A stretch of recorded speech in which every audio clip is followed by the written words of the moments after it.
Let's start off this morning with a blessing from Con's pastor, Scott Montgomery. Pastor Montgomery.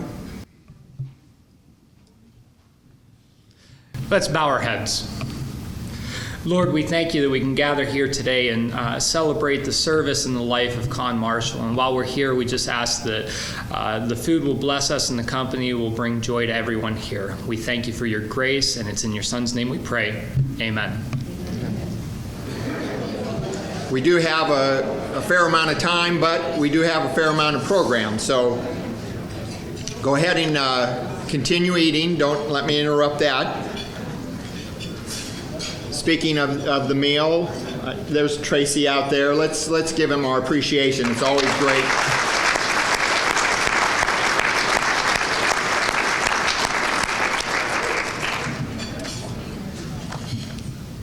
Every town should have a Con Marshall. That is the title of a 1992 Scottsbluff Star-Herald newspaper column. The column was written by Bob Scheller, the sports editor at the Star-Herald from 1991 to 1997. Bob has written 40 books, including More Than a Ring, the story of Don Beebe's unlikely road to the NFL. In his column, Bob notes the obvious thing about Con everyone marvels at, his encyclopedic knowledge of all things Chadron. But what impresses Bob more than anything are the seemingly little things he does, like calling the novice sports writer his first day at work and telling him, "Call me anytime," and then giving him his home phone number. Bob recognizes Con's impact over the years has been the result of more than his God-given talents, such as his apparent photographic memory. It has been the way in which Con has used those gifts he received to the maximum. It has been the long hours and hard work he has put into his skills. It has been his rare ability to touch people's hearts through the written word. So yes, every town should have a Con Marshall, but the reality is that every town, every college does not have a Con Marshall. Chadron and Chadron State College have been blessed by Con Marshall and his family, and that is what today is all about. Our recognition of how fortunate we have been that Con chose to dedicate his life to our community. It is appropriate we celebrate that fact in an official way today. On today's program, we have two speakers who I'm sure can relate to Bob Scheller's experience of Con Marshall as a mentor to their budding careers as sports writers. We need to get one of them up here first so he can get up to the stadium for his duties at the game today. In 2007, Alex Helmbrick took what may have been the most difficult job in the world. He replaced Con Marshall. During the 44 years I have been around Chadron State College, I have heard only two people referred to as a Chadron State institution. The first was Ross Armstrong, the second is Con Marshall. We all can imagine how difficult it would be to follow a legend. Try following an institution. I have seen plenty of examples where people have handled these situations poorly. I have never seen anyone handle it with more grace, professionalism, and humility than the way in which Alex Helmbrick took over Con Marshall's duties as Sports Information Director at Chadron State College. As far as I can determine, Alex has absolutely no ego.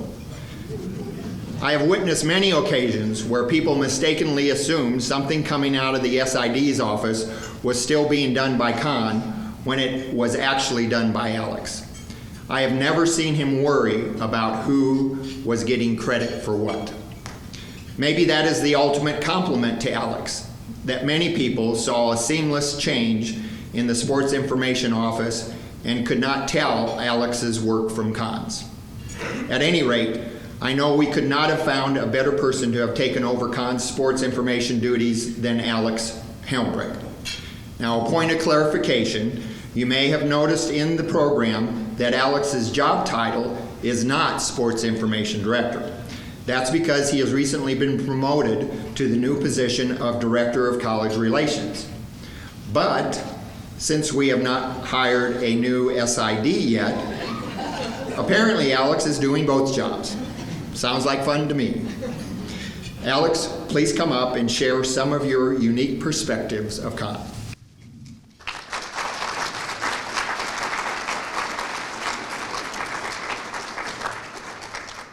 This guy's a comedian. Thanks, Randy. You're already my insurance man, so I don't know what else you want. I appreciate it, though. It's very kind. Thank you. So I got an email this morning at 6:30. Any guesses who sent it? Yeah, it was Con. When I was hired as a sports information director in 2007, inevitably I knew I would be compared to Con. 8 years later, that's still the case. Not that it's a bad thing, but we do have some key differences. Let me highlight a few of them for you. I don't drink a Mountain Dew every afternoon. I don't carry a comb in my pocket. Or for that matter, a notepad. My office, I only have one, at least appears to be organized.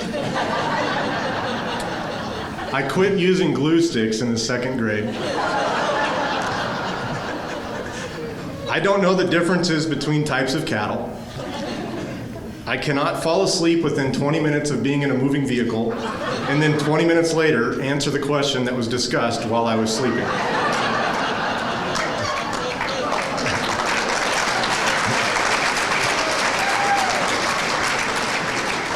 I can't sing Amazing Grace from memory, let alone hum it.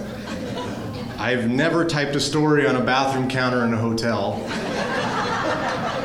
And finally, I don't know the size of Con's shoes, but I've been told several times by many people that they're huge and difficult to fill. The last one is true, by the way. Replacing a living legend is difficult. But the one thing that's made it easier than I ever thought it could be is Con's grace. Even though we're separated by more than 40 years, and he came from the age of letters and I came from the age of computers, I consider him one of my greatest friends and mentors. He's an ally, a sounding board, and of course, a never-ending resource of information. I truly cherish the opportunities I've been given by him, and I am thankful to know him, his wife Peggy, and their wonderful family. For years, it used to bother me when I was introduced as the new Con Marshall.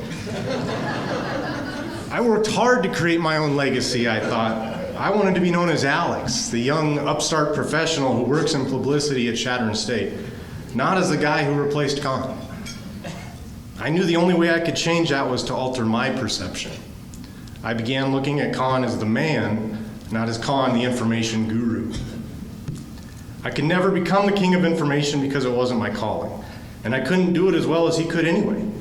But I could become more like Con the man, cordial, kind, and humble. So now, when I'm compared to Con, I don't get upset. I smile, I say thank you, and I realize I must be doing something right to be likened to him. There's no such thing as a new Con Marshall, or even an old Con Marshall. In a world of replicas, Con truly is the standard. There's only one. And that's probably a good thing, because I don't think I could ever go about replacing two of him. Or working with two of him, for that matter. In the book he wrote on the college's centennial, Con's inscription to me said, "It is a pleasure to know you and work with you. Thanks for being a kind person. There are times I need to copy your style." I appreciate that more than you know. But I think more of us need to copy your style. From the way you tirelessly champion Chadron State College to alumni, students, and staff, to the love you show your wife Peggy and your family in this region we all call home, you stand alone. From the bottom of my heart, congratulations. If there's anyone who deserves the Distinguished Service Award, it's you. Thank you.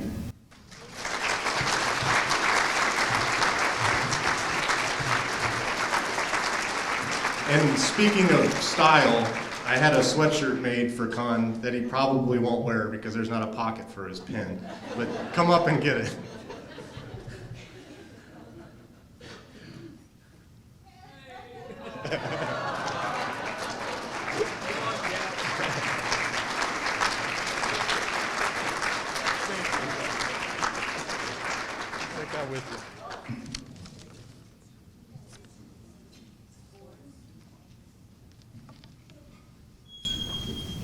I knew this was going to be a fun day.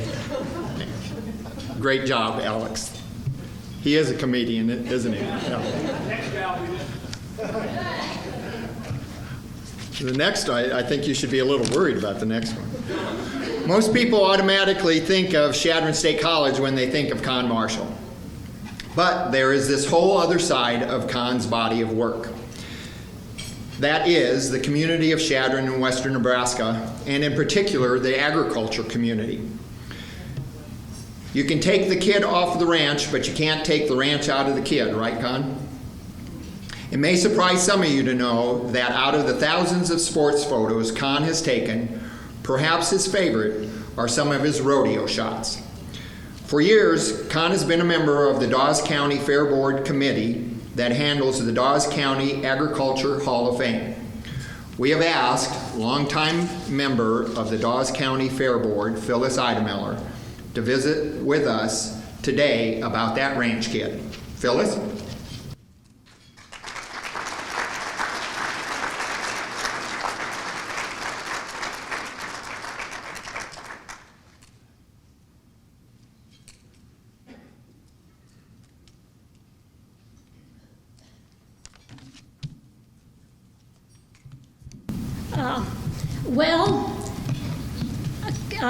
Con's mother and my mother go back a long way. They were friends from a young age, and 60 and 70 years ago, they had a unique way of communicating. They wrote each other letters all the time. But I really never got to know Con until I was a junior in college. I was a transfer from Scottsbluff Junior College, and second semester, when I was signing up for classes, I realized if I had 3 more credits in the language arts, I'd have a minor in language arts. I don't know that I really needed it. My major was pre-med. But anyway, so I looked over my options, and I could get 3 credits for being on the Eagle staff. So that sounded better than like Greek literature. So I decided I'd sign up for the Eagle staff. And that's when I got to know Con. Con was the editor of the Eagle staff. And we worked on the Eagle paper. I think I contributed very little. But I got 3 credits. Passing credits. And I know Con even went down to the Chadron Record office the day the Eagle was printed and helped. I'm not sure what he did because I never went down to find out. But after that, I'd really been on the Eagle the next year, except I was in medtech school in Rapid City, so I was no longer on the campus. And so the next few years when I would see Con, it was just now and then. And then when my kids were in 4-H, I got involved with Con again because Con was at the fair and taking pictures of everything and writing up about the fair, along with his job that he had here at Chadron State. And as time went on, in the first homesteads in Dawes County were in 1883. And so in 1983, Axarban gives awards for people that still own land that was homesteaded in their family for 100 years. So it was time for some 100-year farm awards. And so the Fair Board at that time decided they would also start honoring some of the ranchers and business people that had contributed to the agriculture in the last 100 years. So, and I don't know whether Con was there to write the very first 1 or 2. Yeah, he says he was, because I wasn't on the Fair Board for 3 or 4 more years after that.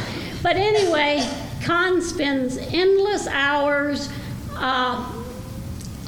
interviewing these people and getting all the facts and all their relatives, making the program and bringing it to the fair, and I and Don Hulls just make the announcements. Con does it all.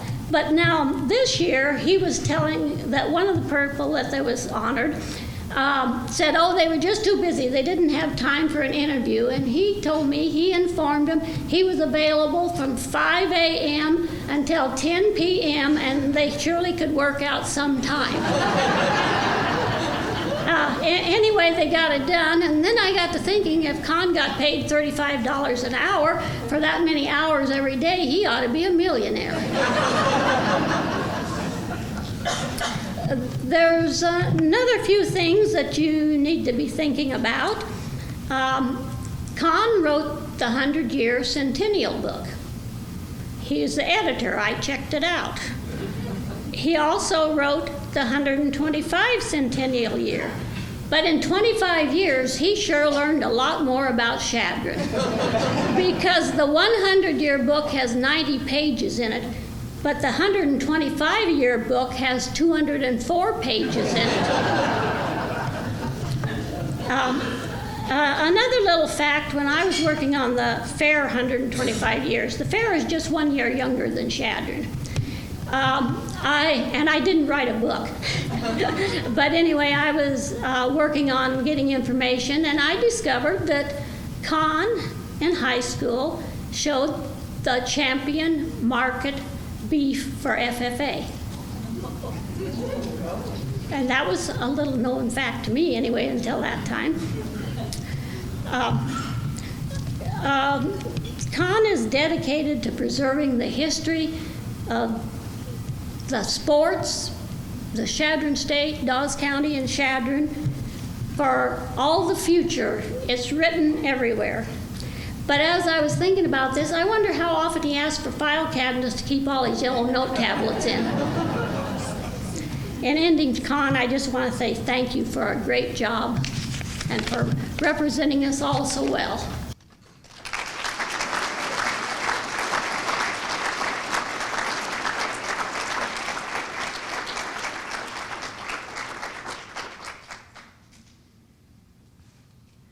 Thanks, Phyllis.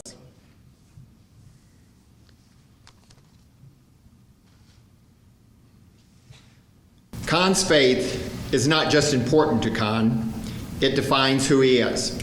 And truth be known, is probably the driving force behind much of what he does.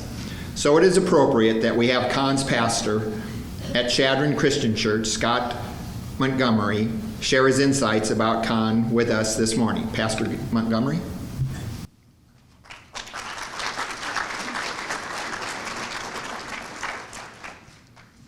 Good morning, everybody. I'm not sure if you're aware of it, but this morning we're honoring Con Marshall. If you've been sleeping for the last hour and a half, then it's about time we let you know this. Con is a member of Chadron Christian Church, and like his father before him, he's one of the key leaders within our congregation. Con is a man who is generous with his time. He is generous with his money. But perhaps one of the things that stand out most within my mind and with many of the youth that come to our church on Wednesday night is that Con is the man who is always serving chicken nuggets every night. But after he finishes serving chicken nuggets, he then joins his wife and a couple of other adults to teach a group of children aging from kindergarten on up to 5th grade, as he teaches them songs and the truths that we can find within the scripture. He is also a member of the Gideons, and one of his greatest passions is to make sure that everyone, anywhere, can have access to God's holy word, the Bible. Now, I haven't known Con as long as most of you in this room, so for me to come up here and tell you what he has done would probably be inappropriate. But what I can tell you is why he did it. Con is cut from a different cloth, and perhaps if you'll answer a question for me, if there were more men and women like Con in Chadron, in Nebraska, in the United States, do you think the world would be a better place? Now, if you had the power to impact a generation and to help them grow into men and women like Con, would you help? Because I'm here to tell you that we can raise another generation of men and women like Con. But it will take more than idle words and a duplication of his outward actions. We must dig deeper and we must understand what his motives are. After all, if you understand his motives, then you'll understand him. And you'll understand why he is the man that we honor today. Well, as we seek to understand Con's primary motive, there's 3 reasons for doing this. 1, is that we need to know what we're actually honoring today. The second one is we understand that motives matter. And the third point is everything that Con is today and what we are honoring today is rooted in the very being of God in heaven. So what is it that we're actually honoring today? Well, I don't care what anybody may have told you coming in the door. We're not actually here to honor Con because of services that he's rendered to the college and to the community and to the church. What we're actually here to honor is not those results. We're actually here to understand where those results came from, and then we are actually honoring those motives. It is his loving faithfulness that we are actually here to honor today. And if we do not understand that that is why Con is the man that he is today, there is no way that we can encourage anybody to begin to fill the shoes like Con. But when we understand this motive, when we begin to encourage people to live that out, you're going to find that not only is Con cut from a different cloth, but we can actually cut another generation from the exact same cloth. Now, let us not play any silly word games and pretend like motives don't matter. I am a husband and I have a wife. And we all know that a husband is supposed to bring flowers home to his wife, right? This is a good thing. However, the way that she receives those flowers will depend upon my motive for bringing them. After all, if I bring her flowers out of cold obligation, well, I married you, woman, here's your flowers, probably not going to be received very well. Or perhaps I'm trying to manipulate her and butter her up so that I can go on a hunting trip next weekend. Or maybe I did something stupid yesterday, and I'm bringing these flowers to say, sorry, honey, I'm stupid. But then again, if I bring these flowers out of an expression of my love and devotion for her, we recognize that even though all four of these motives end in the same action, they are received differently. They may be the same flowers, but we can smell the difference, can't we? We may encourage the people around us to be good and to do good things for the community. But let's face it, people begin to ask questions why and says who. You may be able to twist their arms and guilt them into the very same actions that Con is doing. But you know what? You won't receive it the same. It won't feel quite right. Consider this observation that Francis Schaeffer made in the 1970s. There is a thinkable and an unthinkable in every era. One era is quite certain that what is acceptable is both intellectually and emotionally true. Yet another era decides that these certainties are unacceptable and puts another set of values in practice. On humanistic base, people drift along from generation to generation, and the morally unthinkable becomes thinkable as the years move on. The thinkables of the 80s and 90s will certainly include things which most people today find to be unthinkable and immoral and even unimaginable and too extreme to suggest. Yet since they do not have some overriding principle that takes them beyond relativistic thinking, when they become thinkable and acceptable in the 80s and 90s, most people will not even remember that they were unthinkable in the 70s. And they will slide into each new thinkables without a jolt. In case you want that translated, Schaeffer was essentially saying, you can teach morals if you want, but if they're not rooted in God, the actions which are unthinkable today will be common practice in 20 years. And if you look back on the shifts in our culture over the last 30 years, you will understand that what Schaeffer observed came out to be true. I bring this up because we want people in our lives to be good, to be loving and faithful. And yet, when you begin to scratch below the surface, without God in the picture, there is no compelling ought for why you should do this. It is just societal recommendations. And their answer will be, well, that may be good for you, but it's not good for me. And those who do not want to go along with your morals, they'll simply move to change society. And then whoever who has the power to make the rules, they will make the rules. And you will entrust the people's compulsion to come from societal influences and from the governing authorities. And mark my words, the compliance that you receive from that and the obedience will be just as joyful and loving as when you file your taxes in April. But then why is Con so loving and faithful to us? Well, it's rooted in God. You see, God is powerful, God is just, and perhaps most importantly, God is good. God created the cosmos, and when he did this, he displayed a great power and intelligence that he had. But he is also just, and we recognize that there's coming a day when everything that is wrong will be made right. But he is also good, and it is because of his goodness that we trust and love God. Con is a Christian. And the Bible says that we are created in the image of God, and therefore every human being has intrinsic worth. Furthermore, God showed that he valued us, and that while we were still sinners, Christ died for us. In fact, Christ came to that which was his own, but his own did not receive him. And yet to all who received him, he gave the right to become children of God. Con loves you because God first loved you. And his actions with our church, in our community, with the Gideons, his work here at the college, in the paper, all of this is an expression. His charitable giving, his selfless sacrifice of time is because he wants you to know the Christ whom he loves, and he wants you to be saved. So let us consider some truths that reverberate throughout the New Testament.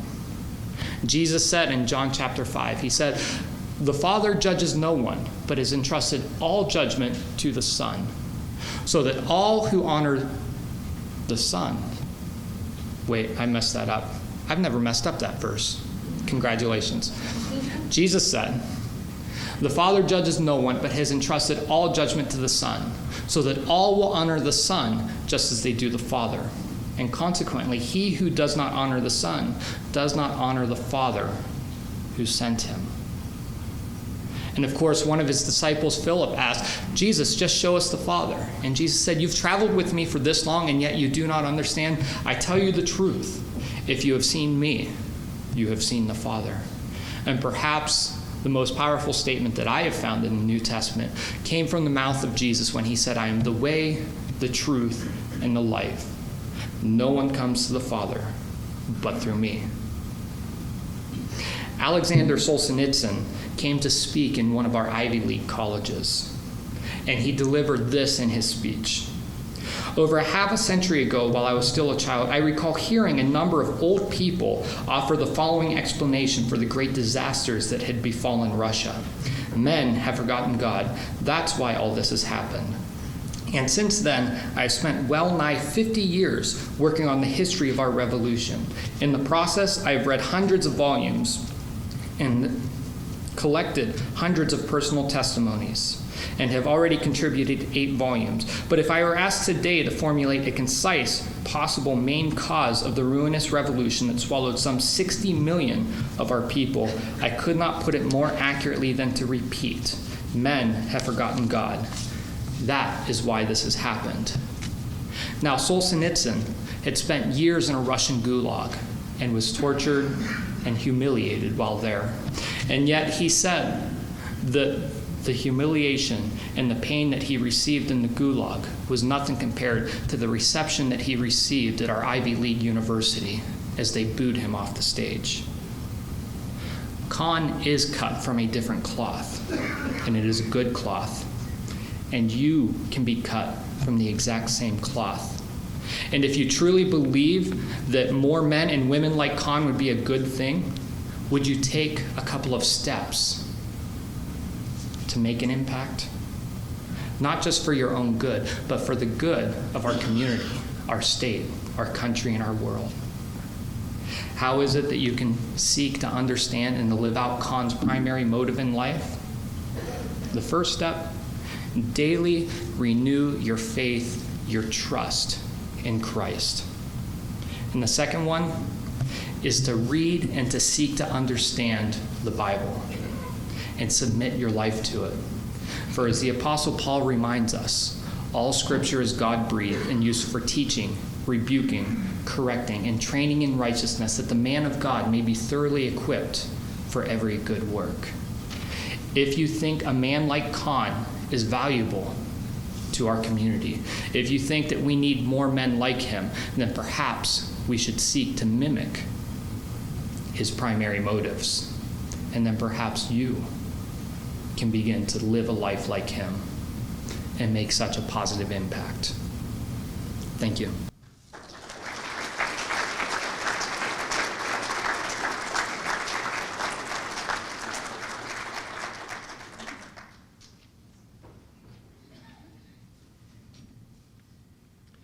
Next, we are going to hear from the other young writer I mentioned earlier.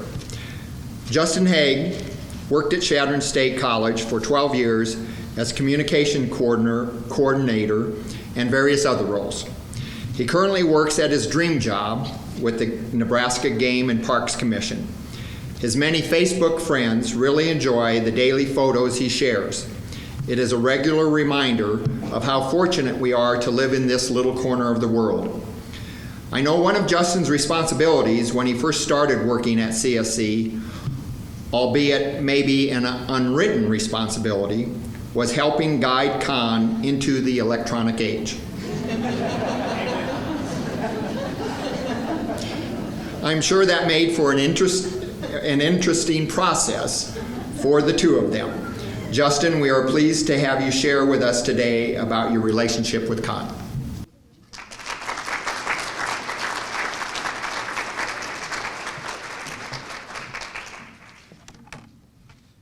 Thank you, Randy. I really appreciate that introduction.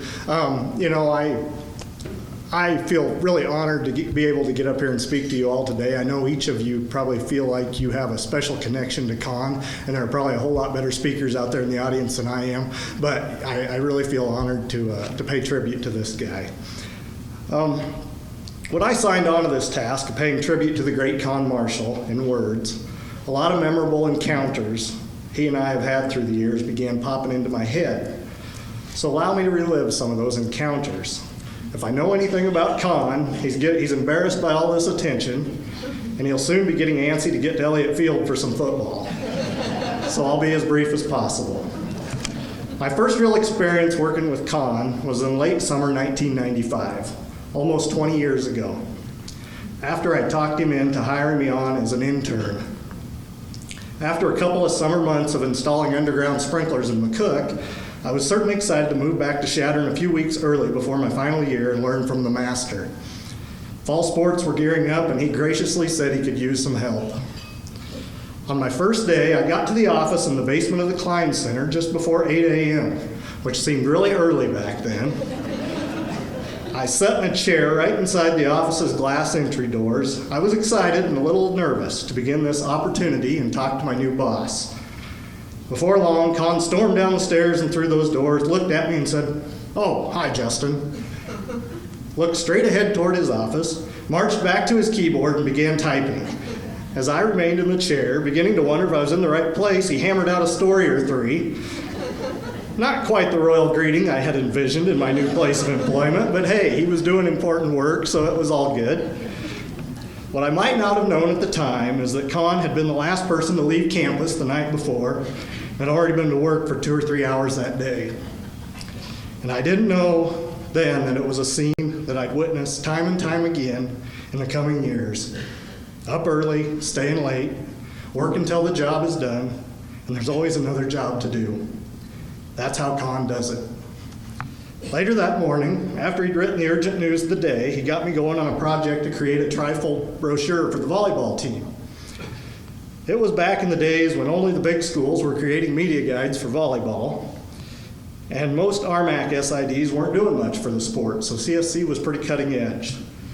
In the time it took me to create this trifold brochure, he compiled a 60-page football media guide, wrote a bunch of stories, processed a pile of photos in the darkroom. Pretty comparable output, don't you think? Of course, I ended up learning a lot from Con in that brief experience. I not only learned that there's a lot more than meets the eye when it comes to sports information and public information, but also how to go about pulling that comb out of your back pocket and combing the hair of a football player when he just isn't quite looking the part for his yearly mugshot.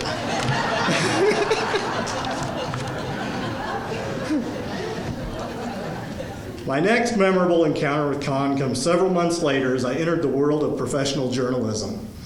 Fresh out of college in the summer of 1996, I joined the staff of the Chadron Record as a news and sports reporter. While Con contributed stories about the Eagles, it was understood that I'd take over many of the reporting duties for the high school sports, just as my now current coworker, Eric Fowler, who is here today, had aptly done before me. Having come from a college newspaper with all the latest and greatest technology, of course, I was excited to get the Record sports pages on board with pagination, the process of laying out a publication's pages on a computer screen, instead of the traditional paste-up method, putting the puzzle together in many pieces on a light table with the aid of scissors and a waxer. Well, story short, I probably didn't do the best job at introducing the process, and Con didn't like it. In short time, I was the one learning the new, or rather old, process of printing out stories and photos individually, running them through the waxer and pasting them to the page one by one. At first, it seemed like a great failure to me, a step back to an archaic way of doing things. But after a while, I actually started looking forward to that weekly time at the light table, elbow to elbow with Chadron's living legend journalist. Con with his college papers at one end of the table, and me with my high school pages on the other.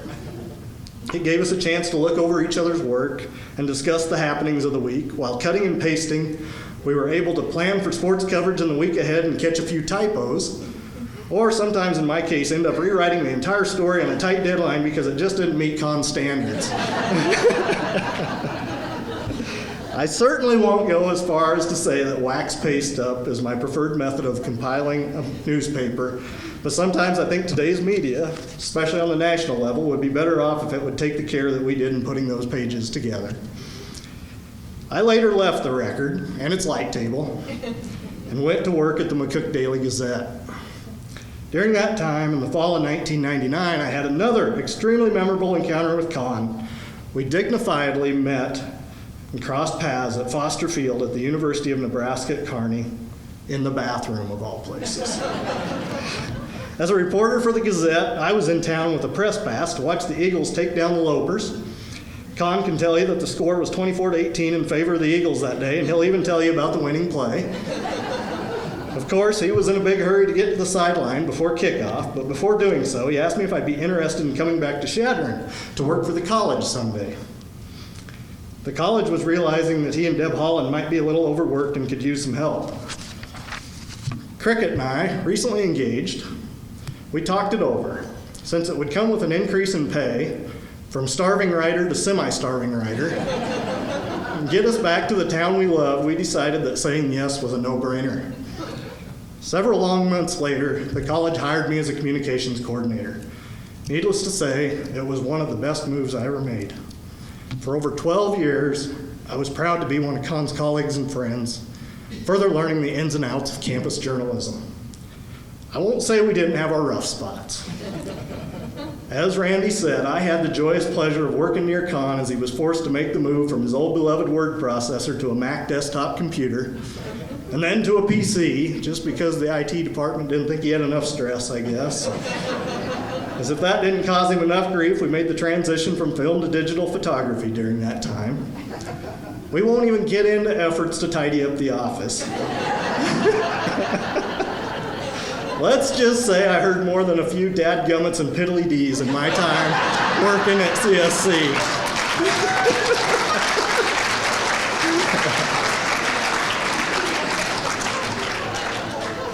Colin often gets comments from people about how hard he works, and his standard response is, there's not a lot of heavy lifting.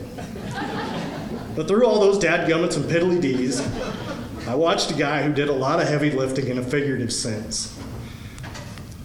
In any given week, he might be writing stories about day-to-day happenings, feature stories, staff and student bios, brochure copy, shooting and processing photos to go along with all of it, keeping track of game stats, player of the week nominations, producing a newsletter, recording a radio show, setting the script and writing speeches and introductions for events. In his off time, he was writing stories for the Record, handling public information duties for service groups such as Kiwanis, Gideon's, the Ag Hall of Fame, or perhaps even, what the heck, write a history book. And I can't even count the number of times I witnessed him make students feel at home by striking up a conversation about their parents and grandparents, sports, or perhaps talking crops and cattle, or reciting the FFA Creed when he learned of their rural backgrounds. All the while, he was doing the best job of any colleges around in sending news of accomplishments to hometown newspapers and radio stations. In my mind, it's one of the best student retention tools this college has had. Scattering news up and down the creek, as he likes to call it. A lot of us have hobbies that attract us away from work, but it seems Con just wants to write another story and shoot another photo. He loves to tell a story, and he works tirelessly to do it. Well, I won't say completely tirelessly. We have seen him doze off at his keyboard a time or two. Even above journalism, sports, Chadron State, Northwestern Nebraska, and the rural way of life, Con loves his wife, his kids, his grandkids, and his church. He'll give a lot of credit for his accomplishments to Peg, and rightfully so. The college certainly owes her a lot too, not only for being a great teacher of teachers, but also for being so darn patient waiting for Con all these years while he has one more story to write.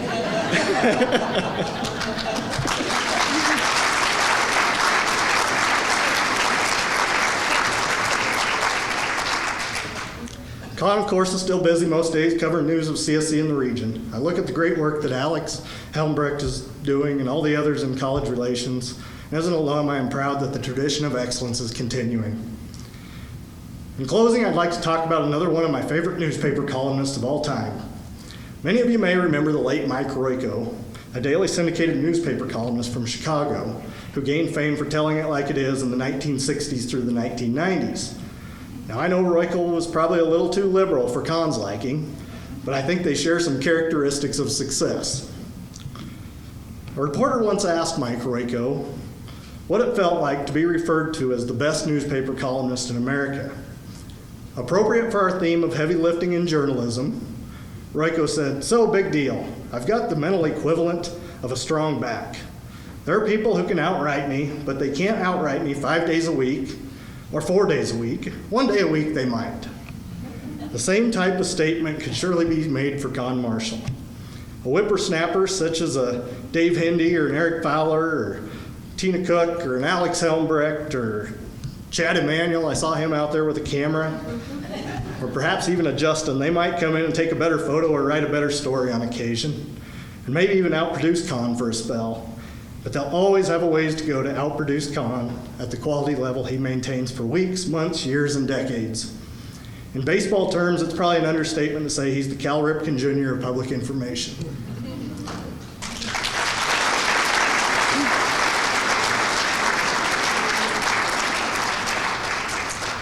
Yes, I owe a lot to Con. Anyone who has worked around Con Marshall is almost certainly better for it.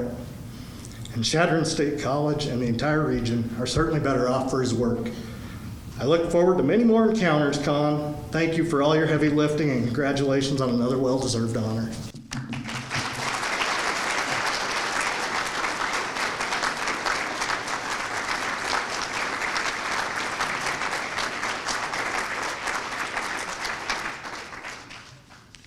Con, we have two comedians. Yeah. You know, from your standpoint, I can't think of anything more rewarding than to hear in their voice the heart they have for you, Con. That's pretty special. I'm continually amazed by the resumes of many of our CSC alums. The next person I will introduce has one of those impressive resumes. And even though we could not get him to speak today, he is also an accomplished speaker. Larry Miller was 2 years behind Con at Chadron High School and Chadron State College. So these two guys go back a long ways together. During his career, Larry held leadership positions with public broadcasting networks in Oklahoma, South Dakota, Mississippi, and Pennsylvania. Larry and his wife Karen are retired in Spearfish, South Dakota. There's a football team in Spearfish, isn't there? But I believe you will be cheering for the Eagles today and not the Yellow Jackets. Is that correct? So why am I introducing Larry if he is not speaking today? Well, not speaking live anyway. You are going to hear Larry's voice in the next part of the program. Larry used his talent, knowledge, and skill acquired in broadcasting industry to write, create, and produce a DVD of what he wanted to say to and about Con Marshall. Now, Larry made Karen swear that we would not give him sole credit for his video. He stressed that he had lots of help from friends of his and Con's. That may be true, Larry, but it is obvious who is responsible for this video. So everyone, sit back and enjoy the next few minutes. You are in for a treat.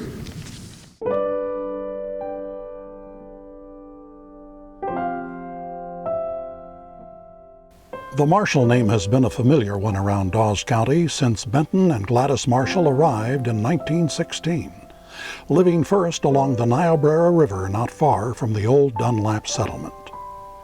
By 1920, they had moved to the Table area, about 28 miles southwest of Chadron. It was there that Benton and Gladys would raise their 8 children and begin a successful ranch operation that specialized in registered Herefords.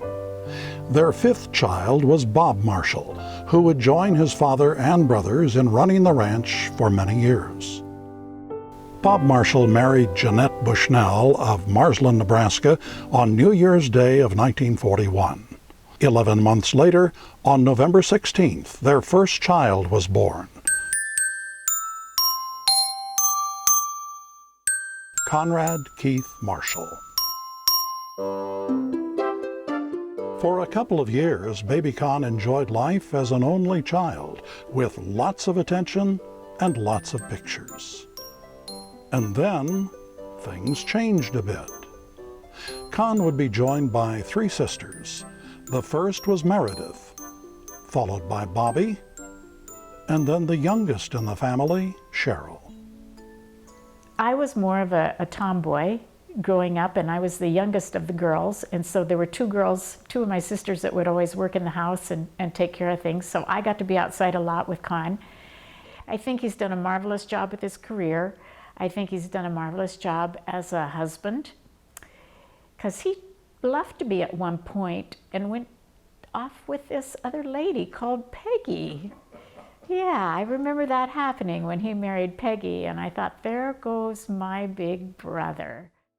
I was a freshman in college. I had come to college, and as a freshman, we had what we called freshman orientation. He was a senior, and he was the president of the student senate at that time, and he gave the speech. And my girlfriend, we were in Memorial Hall, and my girlfriend knew him. She had grown up on the table too, and she said, "Oh, I know him.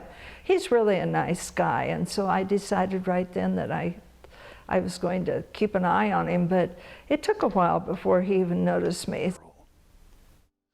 But long before Con Marshall would head for college in Chadron, he began his education as a country kid in a country school.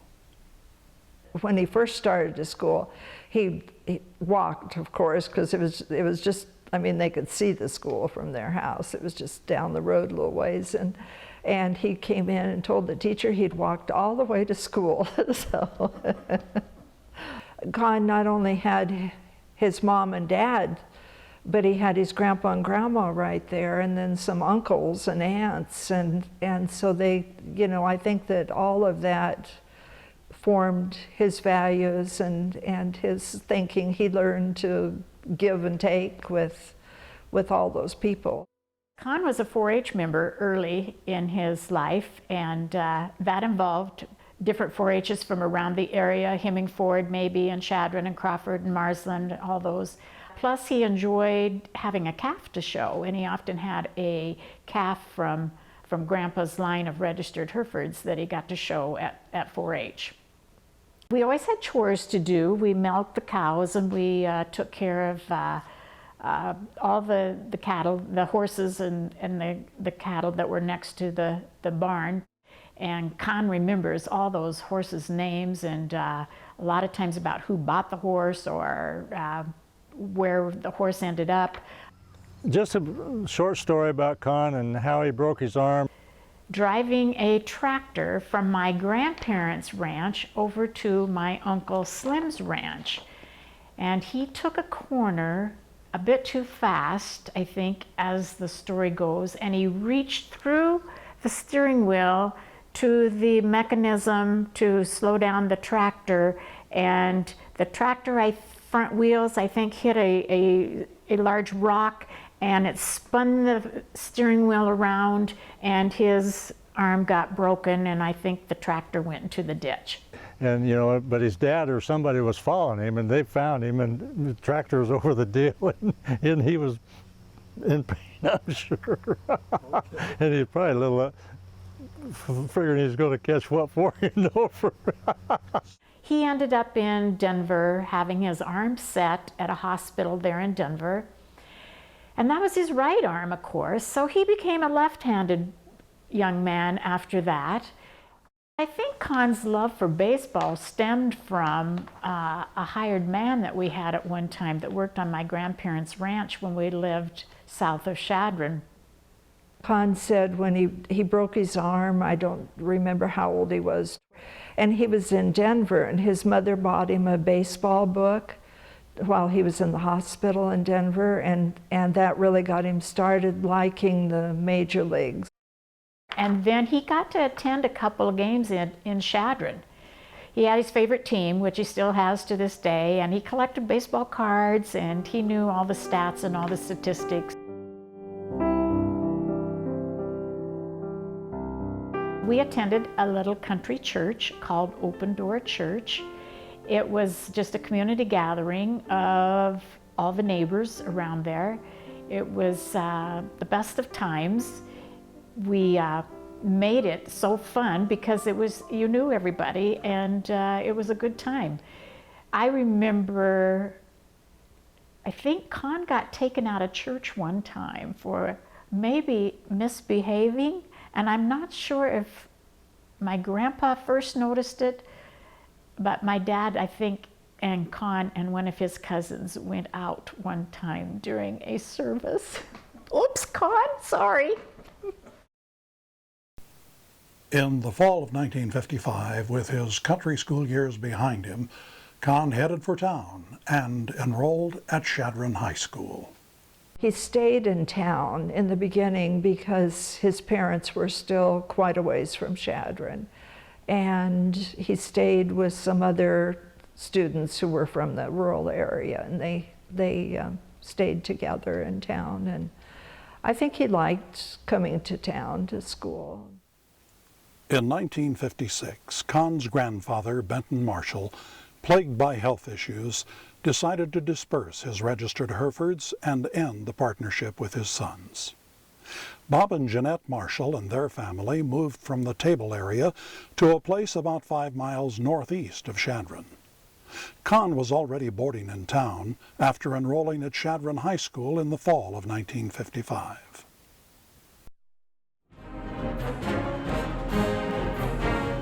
Con ran for track for Chadron High, and he would allow me to run with him sometimes, and we would go for runs after school. At Chadron High, Con quickly became involved in more than just track. He was soon on the honor roll, in the choir, and he took a leadership role in FFA, the Future Farmers of America.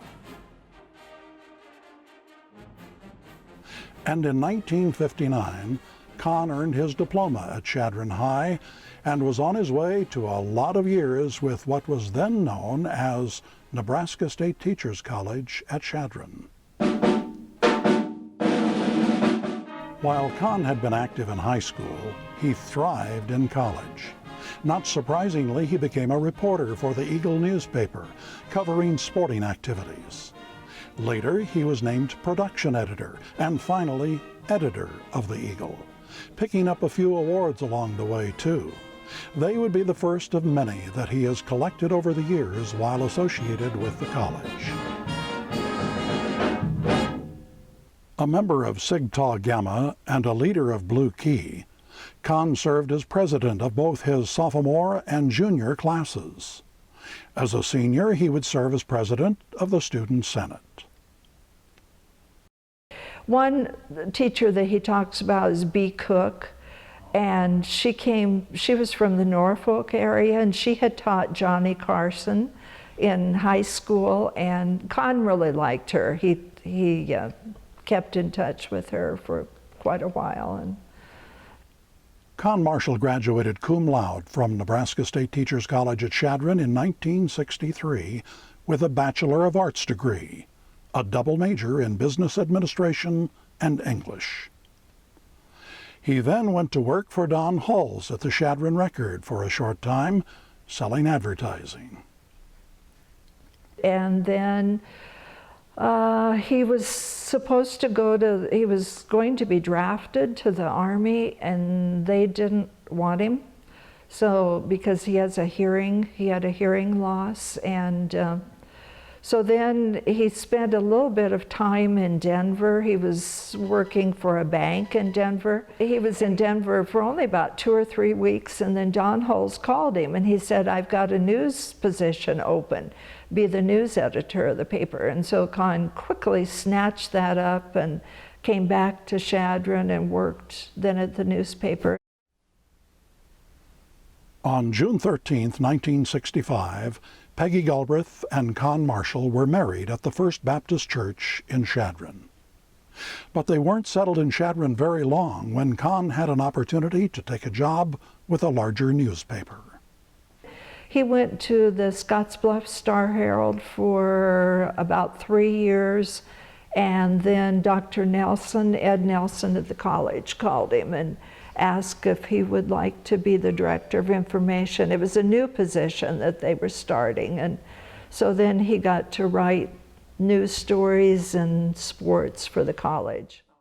I remember one time when Kahn went on a football trip or a basketball trip or something, and he came back and they'd taken away his typewriter and they'd put a computer in its place. Oh my, that was major. He was so upset about that. But you know, now of course he uses a computer all the time, but he was not happy about taking away the typewriter. He really, really admired Bill Madden.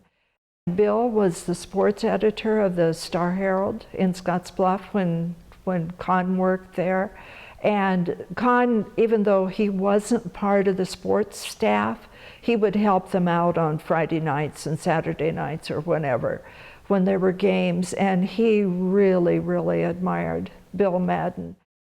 They've had a wonderful marriage. They've raised 3 precious children, and now they've got these adorable, adorable grandchildren. We had Tyler. He was born in 1970, and he's been an accountant, and more recently he decided to do some more mission work with a mission in Scottsbluff, and so he's working with them.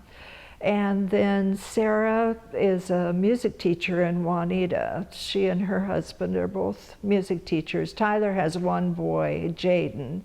And then Sarah and her husband, Aaron, both graduated from Chadron, and they have 4 children. The oldest is junior this year, and the youngest is a 3rd grader, so they're busy, busy people. And then Perry's our youngest, and he went to the Air Force Academy. He married a girl who was going to school in Boulder at the University of Colorado, and they live in Colorado Springs. And Perry, after he left the Air Force, he went to Denver Theological Seminary, and now he's employed by them. He's working on a grant program that they have, and they have 3 children. That the oldest is a 4th grader, and the youngest is a preschooler, so they're busy people too. He keeps up with a lot of past graduates. He knows where they are, he knows what they're doing. He knows different places that they've been. He knows who's in contact with who. He really, really does have a mind that is open to that, and he can remember the details. I go to him for family questions, family history questions, a lot of things. He can tell me who used to live on this place or that place, where people are to this day, what they're doing, and he is truly a walking encyclopedia. He really is. I often have to kind of make an appointment if I'm going to see Con when I go back to Chadron, because he's busy. He's very busy to this day, but he's happy. He's a happy busy. He's engaged, and I don't know when he's ever going to run out of speed.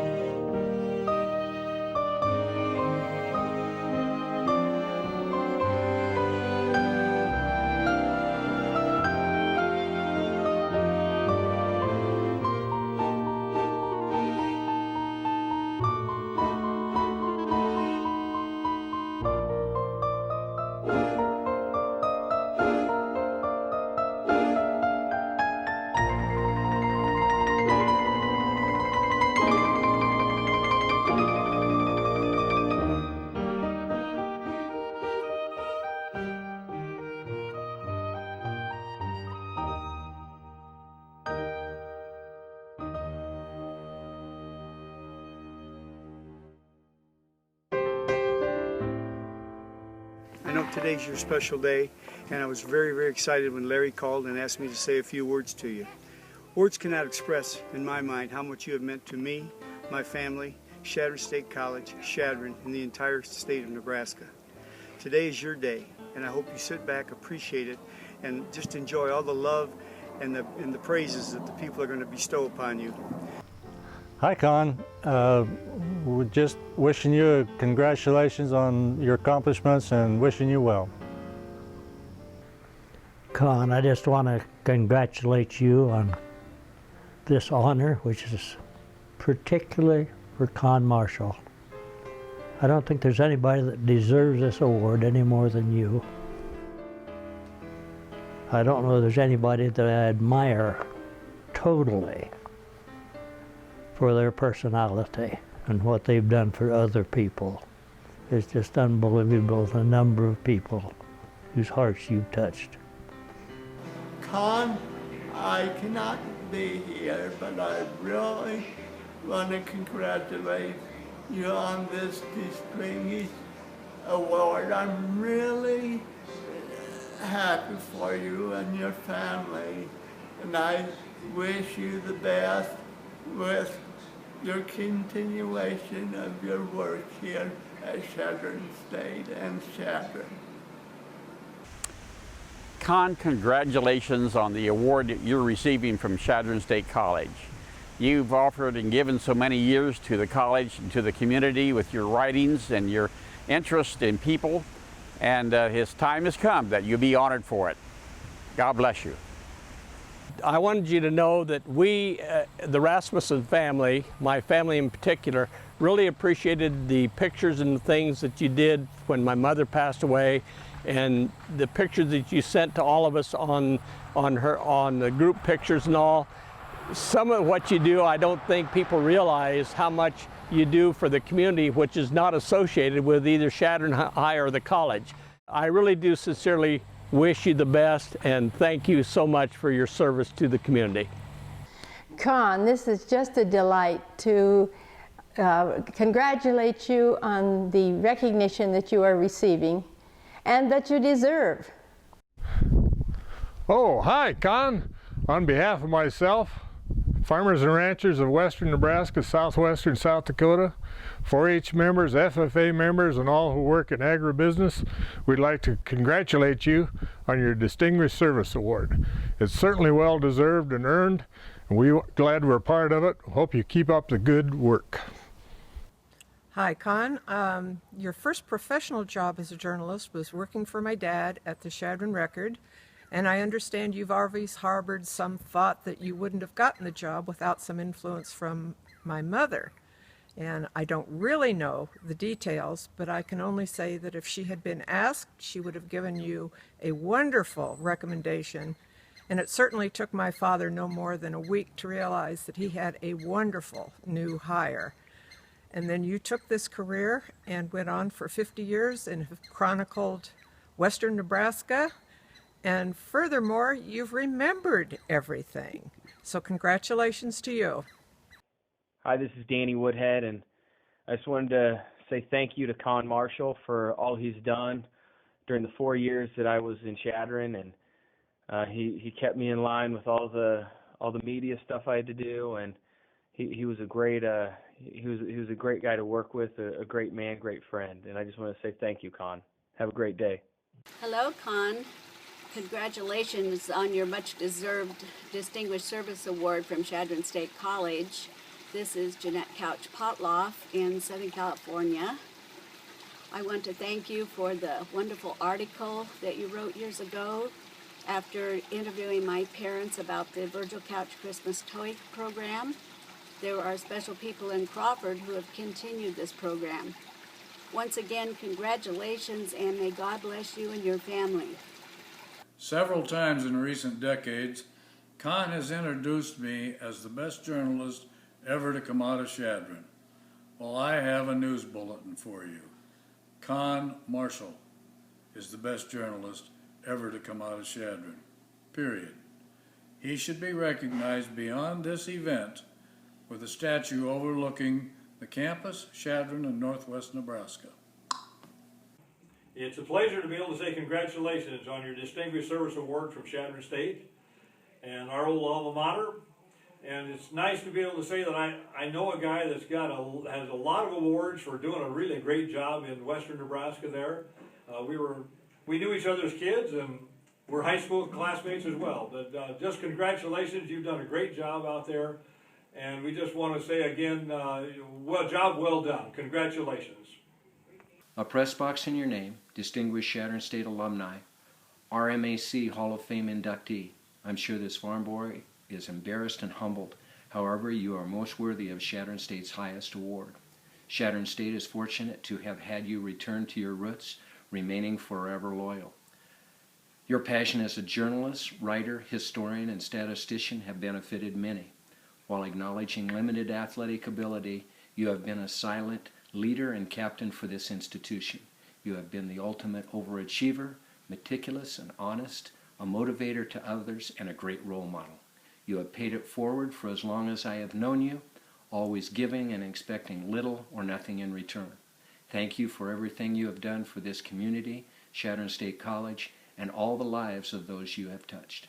Congratulations, Con. You've kept data on the sports in the Panhandle. You've done an awesome job with Chadron State College, and you've kept all the history for Dawes County. We thank you. Con Marshall. Boy, I wish I could be there today with you and celebrate this great moment. You know, when we first came to Chadron in 1988, you were one of the first person, if not the first person, that I was introduced to and met. And if ever there was a person that exemplified Chadron, Nebraska, it would be Con Marshall. The warmth, the humility, just the unselfishness, and the person that was willing to do something for everybody that he came in contact with is exactly what Con Marshall is and exactly what Chadron is. And so I got to tell you, I wish I could be there today. I really do. Because there's few people that come into your life that really kind of stick with you, and over these years since my time there, that 1 year that I was in Chadron, Con Marshall's certainly one of those people. You are more than deserving, and I know you would not agree because of your humility. You are more than willing or deserving of this award, the Distinguished Award, because you are Chadron, Nebraska. And thanks, Con. And again. Have a great day today, and the Beebe family wishes you a great day on this Distinguished Award. God bless you all. Hey there, Con Marshall. Cindy Moravik here. Congratulations. You know, after all these years of you being the one taking pictures, it's nice to have your picture being taken. We've come a long way since that time when that scared young freshman in a Mickey Mouse shirt came and asked for a job. It's been good. Thanks for all those years of friendship and all you've taught us. It's been wonderful. Congratulations. I can't remember what the occasion was, but I sent a congratulation card to him, and I included his wife, Peggy, because I think she's probably just as good a person as he is. And I said, if everybody in this old world lived their life like you and Peggy do, what a grand world it would be. Con, you are a very special man. You will be special in all of our hearts forever. Chadron State owes you a ton of thanks, and hopefully you will receive it today. So do me one favor, put your pen back in your pocket holder in your pocket, your long skinny notebook in your back pocket, keep it there today, and just sit back, enjoy, and watch the Eagles win. Have a great one, Con. Our hearts are with you, always.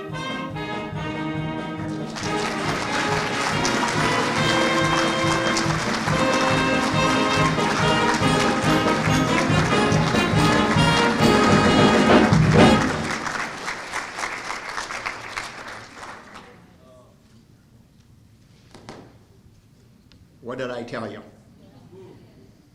Larry, please stand, and everyone please help me thank Larry for a remarkable piece of work.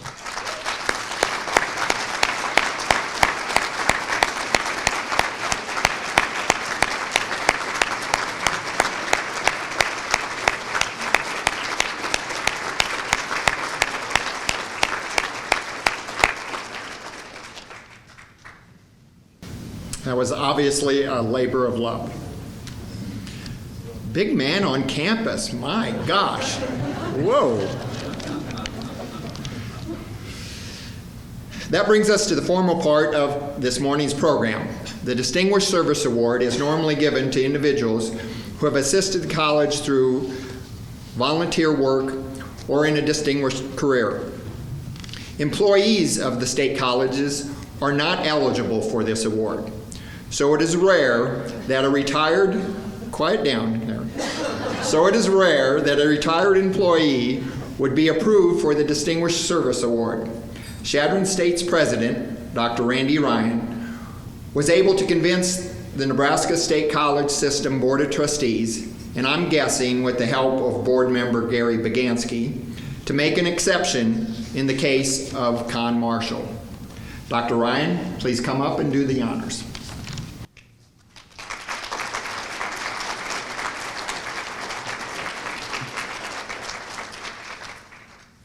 You can put the pad up now. I'm just wondering what you're taking notes about. Are you going to go home tonight and read those back to Peggy and say, gosh, what a great day?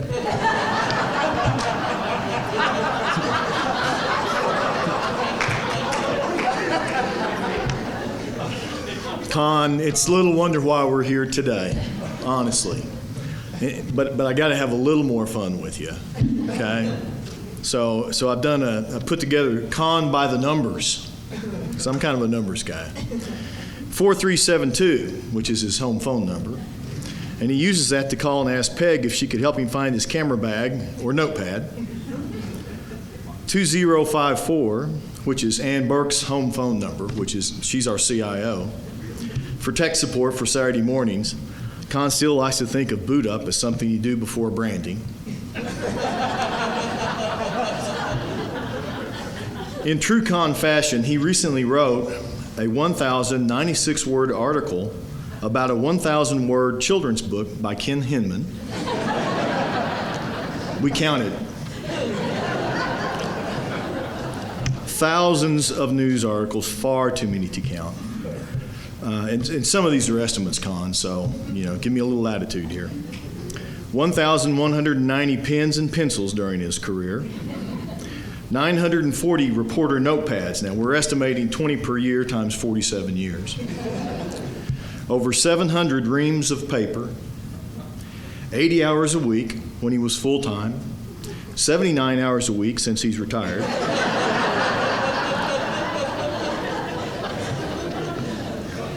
At least 40 scrapbooks of his newspaper articles. I'm sure Justin could find those for us. 15 typewriters. The last one removed from his office sometime in the 80s. We couldn't find the exact date.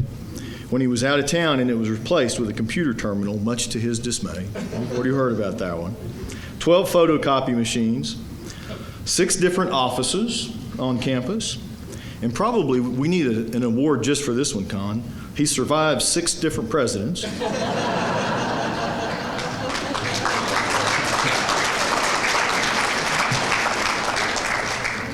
4 Hall of Fame awards, 4 dark rooms, 4 books authored, 3 children, 8 grandchildren, and 1 wonderful wife, Peggy. And the last number I want to share with you is the room number you had in your old office in the Klein Center as a memento. Some people wanted you to have that as a memento, so they made sure that that survived. And it's 007.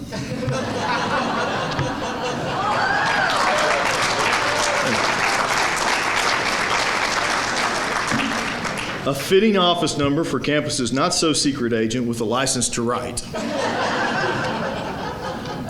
Con, it truly is my pleasure. On behalf of a very grateful Chadron State College, it is my honor to present you with this Distinguished Service Award. Please come forward.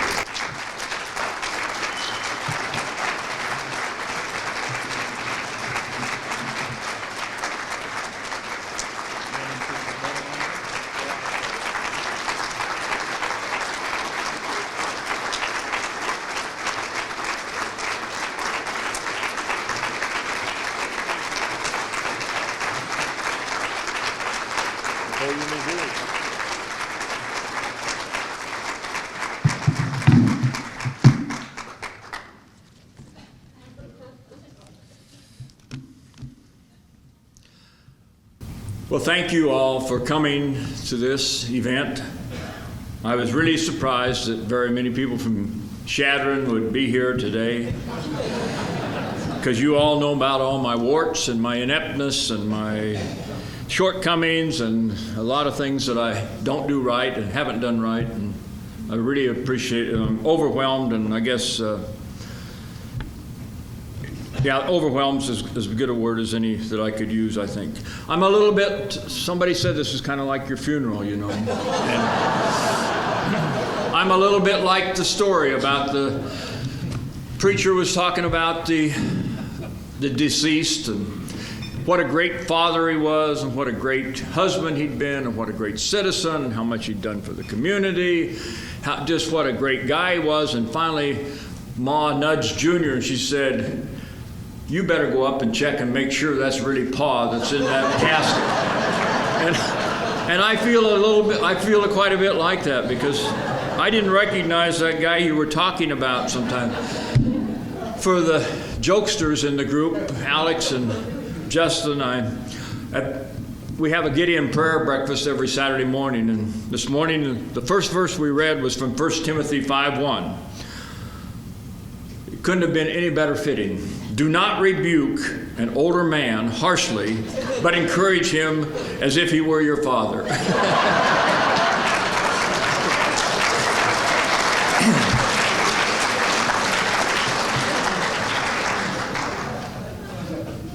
You know, I'm not a very good speaker, so I probably won't do a very good job of this, but I do have a few things I got a lot of thank yous to say, that's for sure. Yogi Berra, you know, when he was to give a commencement address, he said, we're going to keep this short no matter how long it takes. And that's probably what's going to happen here. But Karen, I wanted to ask you a question. Is Karen Pope? Karen, how long I've been begging you to do this? How many years now? 3 or 4 years? You finally did it. Thank you, Karen. And she told me this a couple of days ago. I went to her office and said, "Karen, what's really going to go on at this event?" And she told me a little bit. She said, "Well, you've got the game was supposed to start at 12, but now it's at 1 o'clock, so you're going to have a lot of time to speak." Oh boy, you folks are in for it, I'm afraid. So move to 1 o'clock kickoff. A lot of my stories are really, really long that I have written in the newspaper. Have any of you ever read the entire new story that I wrote? Because I write a lot of long ones. Not very often, I'll bet you. You know, I did that. I got in that habit when I started to work for the Chadron Record, because we had no teletype machine, nothing sending in AP wire copy. We didn't have anything. It was just my Royal typewriter, and we did have a clipping service. And that's we'd go cut news stories out of other newspapers and give it to the typesetter to set, and that filled a lot of space in the old Chadron Record. But I wrote the sports and the news and the feature stories and a whole lot of things. But anyway, that clipping service came in really handy. I didn't have to write the weddings or the funerals, but I did a lot of the other stuff. But I never thought of doing anything that I was doing was anything that deserved this sort of a situation, and I say that sincerely at my time at Chadron State or anything like that. I never anticipated anything like this would happen.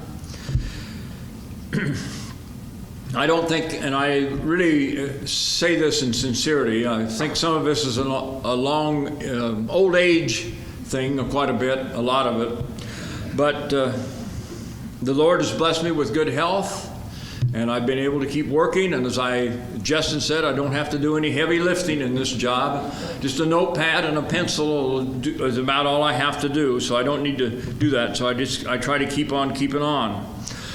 But I know there's been many, many faculty and staff members at Chadron State College have done much more and done great things for us, and we've been very, very productive and done great things, and they deserve every bit as much acclaim as I ever would. They may not have put in as many hours, but they were a heck of a lot more efficient than I am, because I can really stumble along and have to search for my notepad and my mess, and have to go find things and things like that. And so some of the time I spent is because I've wasted time and wasn't very well organized in a lot of other things. I do have to say thank you to a lot of people, and I'm going to start with my wife, Peggy, because she's not only put up with me for 49 and a half years now, she's also been kind of a sounding board and a lot of guidance, and if she'd have proofread all my stories, it'd have sure been a lot better, because I make a whole lot of mistakes in my stories that she doesn't. And since she's retired, she's been able to proofread a few more of them. I send them home to her usually about 10 minutes before I want to send them out to somebody else and ask her to do it in a hurry. Please get it done, Peg. And if you'd been around the two of us for very long, you'd know she's a lot sharper and a lot brighter and a lot more personable in a lot of ways than I am. And Peggy, I really appreciate your help. And she taught at Chadron State College for 24 years, helped train teachers, as somebody mentioned. And every place we go, we run into somebody. She can't always remember the names, and I wouldn't be able to either, because there's some of you out here today I can't remember your names. But anyway, she's very good at, and people come up to her and give her a hug and say thank you, and they tell me when I see them sometimes, oh, Peggy's your wife, and I say yes, and they'll say, well, she was the best teacher, one of the best teachers I ever had, and I really appreciate it, Peg. Thank you so much for sticking with me and staying around and stuff like that. She did a lot of the raising of our kids, and we're proud of all three of our kids. And Tyler and Jaden are here today. The others were not able to come because they have a lot of a lot of other activities to do. Other people I have to thank, and I have to start with when I came to college at Chadron State College. I was with got an English major and a business major, and I was kind of like Phyllis. I decided that working for the Eagle newspaper would sure probably be better than reading something about European literature or something like that. So we could get 3 hours of credit for 3 different classes, so that was 9 hours, and that was about about a third of the way of getting an English major. And so I went to Bernard Donohue's classes in journalism at Chadron State College. And he was, as I told his daughter yesterday when she came to visit, and this Kathy sitting over here, and she knows a whole lot more about sports than I ever did, and she's a great friend, and she can write stories better than I can too. Man, if we could just but anyway, she likes to help do other things, and she still writes quite a lot of stories. She takes care of all the Colder Run events and stuff like that. Anyway, I told Kathy, I said, I remember about your dad. He was an encourager, and he encouraged me and made me feel that what I was doing was important. And then after I graduated, I had no idea what I was going to do. Had no idea. I had been the editor of the newspaper, the Eagle, but that probably didn't count as a degree in journalism any place or anything like that. And although we were well trained and we got a lot of great, but we didn't have the core of classes that they get some places. But anyway, Don and Francis Hulls, as Cindy mentioned on there, took a chance on a really green kid and hired me to work at the newspaper. And we had plenty of work to do, I'll tell you. 2 issues a week, and like we said, no teletype service, no internet, of course, and anything. And it was just about what we could grind out. But anyway, after 3 years of working there and getting a good basis, I went to the Star-Herald and as a farm and feature writer, did some sports on weekends. And Rex Jones is here today, and I remember so much. Rex called in his game story from Chadron High School when I was working down there. He had won another game, I'm sure, with the Cardinals, and he wanted to know whether I wanted the crop report or the game score first.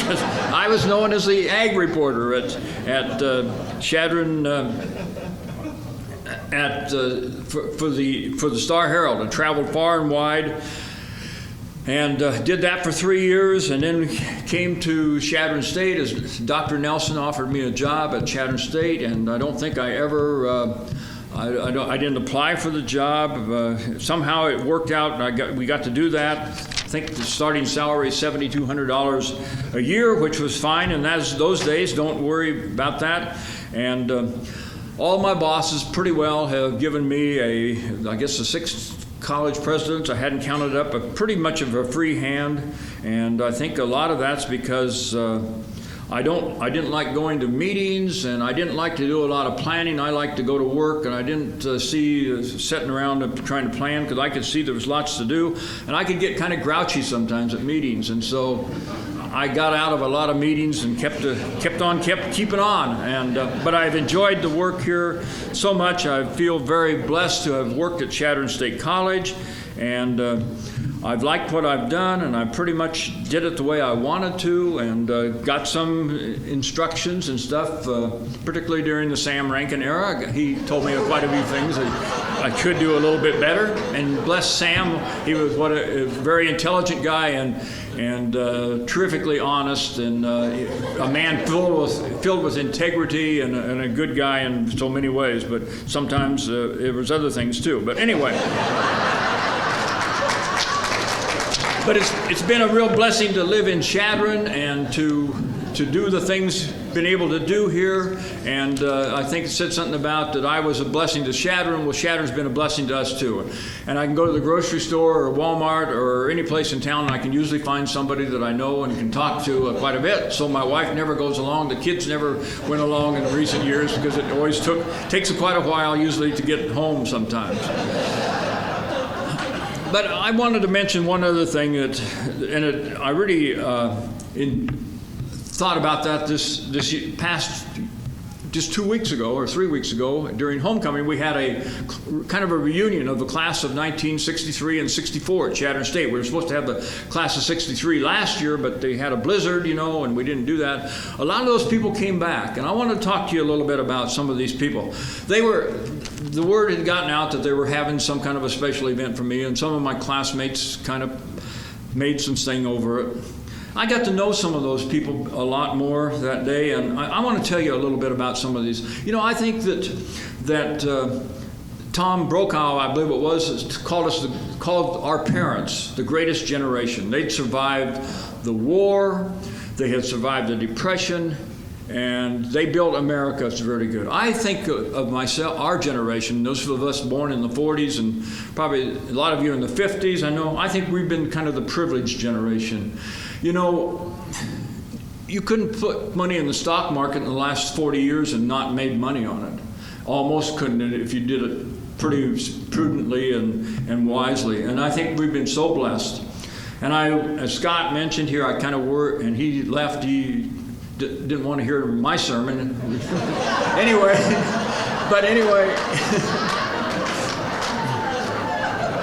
he probably had to get his sermon ready for tomorrow. But anyway, what I think was good about him was that, he said, and this is another Yogi Berra quote. He said, "The future ain't what it used to be." And I think sometimes I worry about what's going to happen to our kids and our grandkids and stuff like that with the changes that are coming back in society. But anyway, I want to tell you a little bit about some of these, my classmates, some of them that were here today. We had Tom Dindinger, and he was an industrial arts major at Chadron State, and he told about taking drafting classes under Don Berkheiser and how he didn't know whether he enjoyed doing that, and he didn't know what was going to pay off for him. The last 30 years or so, he and his son have built many, many houses in Winter Park, Colorado. He draws them up and drafts them. His son went to Colorado School of Mines, and they have a construction company. They built dozens of big, nice homes in that area. And he owes it all, he says, to Chadron State College. We also had Larry, who comes from, and I can't remember Larry's last name right now. He lives at Batesland, South Dakota, and he's been president of the Farmers Union in South Dakota for a long, long time, and been in all kinds of ag committees. He's a farmer up there, and he's been on all kinds of ag committees and for the state, and been appointed by the governor to different things, and what a great, he just had great stories to tell. We had Garrett Tepfer, who lives down by Llewellyn, right on the edge of Lake McConaughey, and he owes it all also, he says, to the Industrial Arts Department, because he got to take a lot of metals classes and welding classes and stuff in the Industrial Arts Department. He now has 5 or 6 patents, and he has a copyright on other things. And besides that, he's been the national corn growing champion of the whole nation several times. He says that there's just enough humidity right by Lake McConaughey that he's able to make that all click, and he's grown up well. So what a great thing he's done. You saw Bill Fulcher up here with the guy that spoke with his eyes closed. He was the best man in our wedding, Peg and my wedding. He was the guidance counselor at Sutherland High School about 25 years. And one day he brought some students up to Chadron State, and he and I were walking over from I guess it was about out here right by the library, and some girl hollers out, there is the greatest guidance counselor in the world. And how wouldn't that be something that you're walking kind of with one of your best friends, and you're going across the campus, and here somebody hollers that out. And it was a girl from Sutherland, Nebraska, who had gotten a lot of scholarships to come to Chadron State College just because Bill Fulcher had sent him in that direction. And he was immediately after everything was done, after he went off retired from the school, he was elected to the school board in Sutherland immediately. And what a great thing. And we got one other guy here, and I'm going to pick on him a little bit. Dan Cantonis. Dan and I were classmates here at Chadron State. He came from Alliance, and anyway, he and I struggled through, and we finally got through Chadron State. He told us at our little reunion about how he worked at a bank for a little while, and he and Donna weren't getting paid overly much. And finally one day somebody from an insurance company came and asked him if he would like to come and help at the insurance business. Well, I happen to know a little bit about Gregory Insurance Company, and Dan took that company, made it grow and prosper. We've got a branch office in Chadron, made it grow really good. And I also followed the school board election results in Alliance during those years, and he was overwhelmingly landslide victories year after year on the school board there. And so congratulations to you, Dan. But anyway, we were all from that class of 63, and probably none of us wondered what in the world we'd be doing. We knew there was lots of good-looking girls here, didn't we, Donna and Peggy? But anyway, we did that and followed that up. But anyway, those are some people that were here a while back. Well, there's been some other highlights, and I guess we need to kind of hurry on because Yeah, we do, don't we? Anyway, some other things that have been fun for me and for Peg. One thing I've really enjoyed doing is writing retirement stories at Chadron State College. I've tried to do that with people that have been here quite a while. I think I'm kind of a historian at heart, you know, and I like to have for 10 years from now, after the faculty turns over and we get a new president, I suppose, I don't know, probably sometime, 20 years, 20, can you make it 20 years anyway, but get new stuff. You know, they forget a lot of that, and I have a scrapbook over there I've got a story on Walt Scholl and Chuck Cressy and a few others that are here today. Their retirement stories are in this book.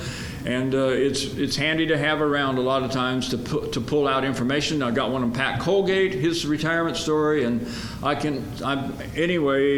a few others too. This last year I put a full page we had on George Griffith when he retired, and I really enjoy that. And anyway, but Peg and I we traveled around sometimes, and we got to interview some other people that were here a long time before me even. Anyway, and they included Ruth Cockrell. I heard Ruth Cockrell, she used to write letters to the editor. She had grown up in Chadron, and she used to write letters to the editor that would be in the Chadron Record. And I wondered, who in the world is Ruth Cockrell? So I called her up down in Omaha, got her.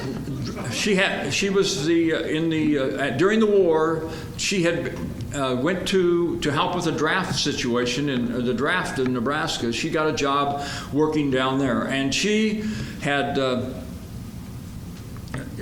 all kinds of stories. She dated back to when the old Chadron Academy was up here. Her uncle and aunt were some of the founders of that. She was at the first meeting of the first day they signed up people in June of 2011 to go to Chadron State College. She was in that group, the cluster group of about 240 people. I think most of them were women, and she could have signed up and she could have been the first one, she said, but she let somebody else go first. She was like number 5. But anyway, Ruth was living in what was not a real nice area of Omaha at that time. And I think when she had moved there, it probably had been a nice area. It wasn't too good. And she told me more stories, and we talked and talked. And after about 3 hours, and I probably yawned and rubbed my eyes a little bit, she said, "Am I wearing you out?" Well, she was 90, and I was about 40 at the time. But anyway, it worked out pretty nice. Dr. Rankin was just coming in as the president of Chadron State College, and he was going to Omaha for a board meeting, and we lined up a meeting so he could go meet Ruth Cockrell. She was a wealth of information. She was just a delightful person. I said, "Ruth, don't you kind of get lonely or something when you're here or by yourself?" She said, "Con, if you can read a book, you don't get lonely." And she had read books, and what a great, delightful person. And anyway, the World Herald came over and went to that meeting with Ruth and Dr. Rankin, and that got a story in the paper that time.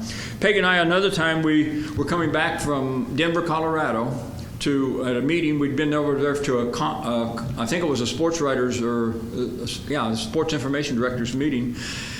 And I had heard Bill Madden, as was mentioned up there, talk a lot about Leo Stangl. Leo Stangl had coached the 1941 Scottsbluff High School team to the Class 2A, AA Class state champion at Nebraska. They were undefeated that year. And I had always heard about Leo Stangl, so I called him and said, "You know, my wife and I are going to be going by, we can swing by Estes Park and we could write the story about, or I'd like to interview you if we could." And he said, "Well, it's kind of a tough time. My wife, we just had her funeral 3 days ago." And I didn't know anything about that. And I said, "Well, Leo, I'm so sorry. I'll try to come back another time." He said, "No, come on over." He said, "I think my son," and he'd gone back to California, said, "I think my son," they only had one child, "I think he'd like to have me write a story." So Peg and I went there, and we spent probably 4 or 5 hours. He was 86 years old, I think, and he was still cutting out Christmas tree, making reindeer and stuff out of his wood shop. And he had some great stories to tell about how when he went to school at Chadron State in his career, during World War II, he got to be a basketball coach for a little bit, and he put together an Army team that beat one that was coached by Fog Allen, who was the legendary coach at the University of Kansas. Another time, and Del Hussey, I see you're still here. You're here too, and I wrote your retirement story, didn't I? But anyway, and Del works. He still rides a horse every day, so he just never did retire really either. But anyway, John Axtell and I went up to Montana State. We both went with the team to play up there, and we went and interviewed. He went along with me. We interviewed Loki Christensen. And Loki Christensen, supposedly out here on this field, may have drop kicked a 75-yard field goal. They never knew exactly how far it went. A guy called Jarvis Jennings, I think was his name, wrote a poem about it that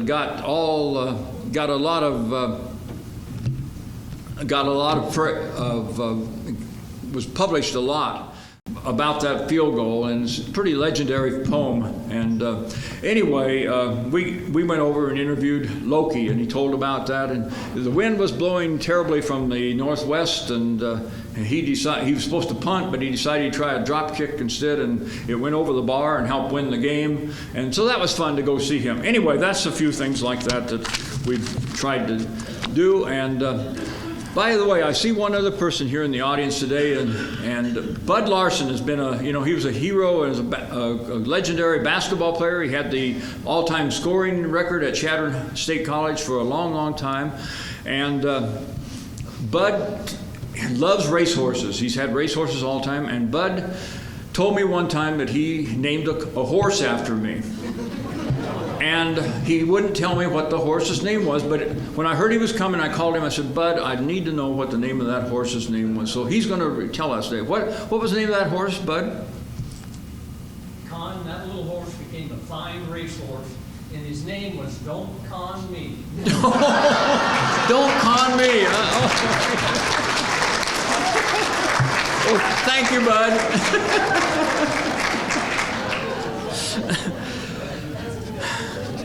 And I still have a couple more thank yous, and particularly Justin and Alex for helping me with my technology. Also Dwayne Jimerson, I don't know that he's here today.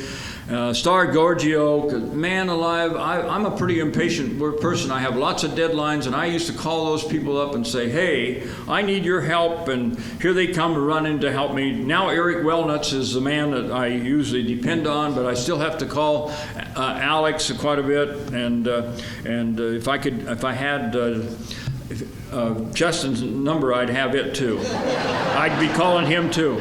And I want to say thanks, Randy, for letting me stick around and do things here at Chadron State, and I also want to thank especially Karen and Connie and Leslie and Cricket and Sue Ann in the information office. They seem to be able to juggle 4 or 5 things at the same time, and we can have a whole bunch of events on campus. And thank you very much, ladies, for what you did on this, the arrangements of all this, and I know it's been a lot of things.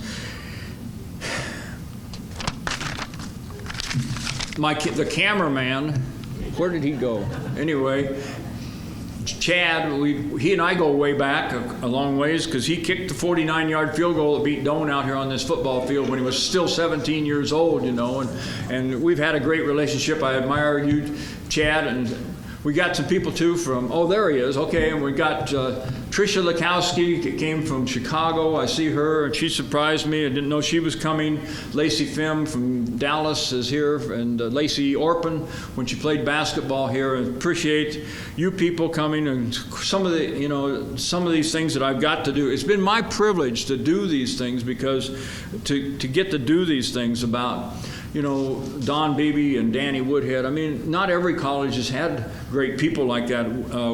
Dustin Elliott, the two-time bull riding champion. Not every school has those kinds of people, and the story about like Joe McLean, who he was our all-century quarterback, one of them this last year. When they recruited him from Chadron High School, and this is the honest truth, they thought, maybe Joe will be able to be our place kicker, because he had done that in high school. They never anticipated that he was going to be an all-world quarterback and the way he developed into, he's 5'8" or something like that. I've never in all my life, and watching TV and pro games and stuff, never in all my life have seen somebody who could throw a ball and put it on a nickel while he's rolling out, because he was too small to stay in the pocket. He could roll out and throw it. And those things were great things and great experiences and just lots and lots of fun. I just want to say thanks a bunch to Chadron State. And it's been a great place to live, to grow up, to raise our kids, to go to church, to be involved, and just appreciate those things. Nebraska's motto is the good life. Well, Con and Peggy Marshall, I think, have lived the good life, and we really appreciate it. And just thank you for coming. And you surprised me a lot.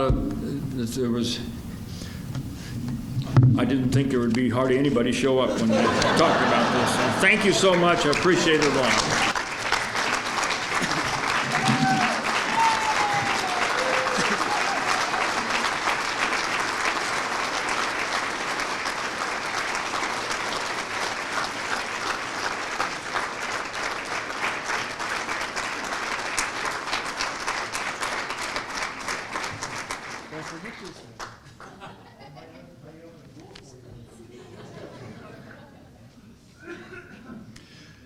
Before we close things out, Karen Pope, Director of Development and Alumni, has a few announcements, and I'm hoping she will share a few Con Marshall stories. Karen?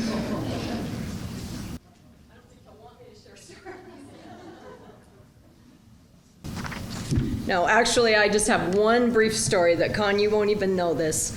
I feel very fortunate that I've been able to work with Con for the past 20 years. But the first time I heard the name Con Marshall, I was 8 years old. I had an older brother that came to Chadron State to play football. Magically, we started getting these envelopes in the mail with photos and stories and clippings. And I didn't have any idea who this gentleman was, but my mother thought so highly of Con Marshall. And I guess I look across this room and I think how many of us have been touched by Con taking a moment to mail us a story, a clipping, or a note card. And in my mind, Con, it's one of the reasons you are so well loved. It's because you understand the value and the importance of being noticed, of being valued. And so your writing and the time you spend with us to acknowledge and reflect on us shows how much you understand our hearts. And looking back, I think especially the hearts of many mothers out there. So I hope today that you can feel the important place that you hold in all of our hearts and the hearts of Chadron State College.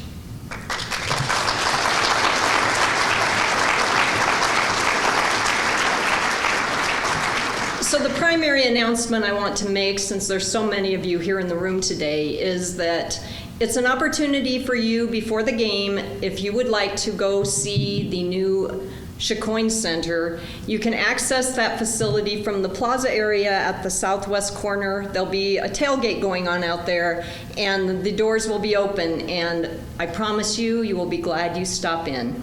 Please take a look at the new venue that we will be opening in November. So enjoy that opportunity and enjoy the rest of your day. And Con, congratulations. Very proud to be part of the day with you.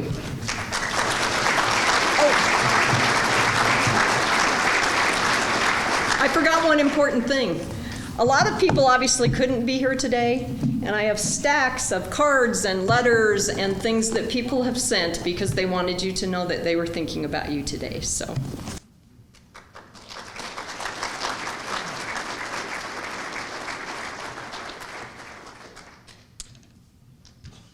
I'm going to close our Con Marshall Appreciation Luncheon in the same manner as we opened it, with a quote from the 1992 Bob Scheller newspaper column. Bob ended his column with a quote from Chadron State's head football coach at the time, Brad Smith. It sums things up perfectly. Brad said, "Con just really loves this place, and this place just really loves Con. Thank you, Con, and as Brad said, we really love you." Thanks for coming, everyone. It's a great day for a football game. We're expecting a good one. Go Eagles.